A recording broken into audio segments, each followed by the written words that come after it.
I do want to change gears into how you're actually going to implement any of the bills in front of us today. And in May, you and I discussed the fact that this administration has fired tens of thousands of federal civil servants. I represent 44,000 federal civil servants in my district. Can you give me any type of follow-up on the 400 employees at Fish and Wildlife who were fired in February? I asked you back in May. You didn't have answers then. I'm curious. I'm sure you assumed I would follow up in this hearing today. How many employees have been fired, laid off, put on administrative leave, or taken the fork-in-the-road resignation payout from Fish and Wildlife since January 20th? I appreciate the follow-up question, and really I'm not in a position to speak on individual personnel matters. We're preparing from our last hearing. Take your oversight authority very critically, and are working to develop a question for the record in response to your questions from our last hearing.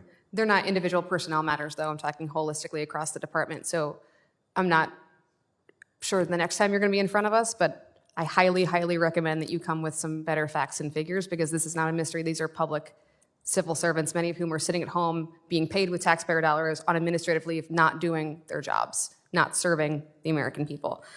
Okay, I'm going to move on to another kind of key piece of your public service to this nation, which is your field offices.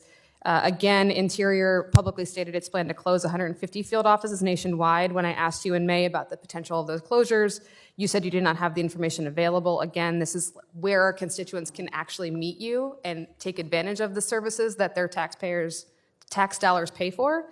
Can you give me any update on those field offices you intend to close? I appreciate the follow-up question.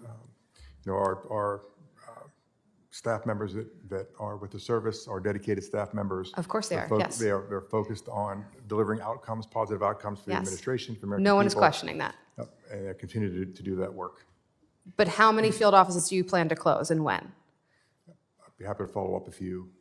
Is there a better means than these hearings to follow up? Would, again, appreciate the opportunity to follow up with you. Okay, then we're going to call you this afternoon and schedule a one-on-one hearing, and I invite anybody from any member of this committee to sit with us and have this conversation, or else we're going to continue to have this very public debate every time you come to this committee. With that, I yield back. Thank you, Madam Chair.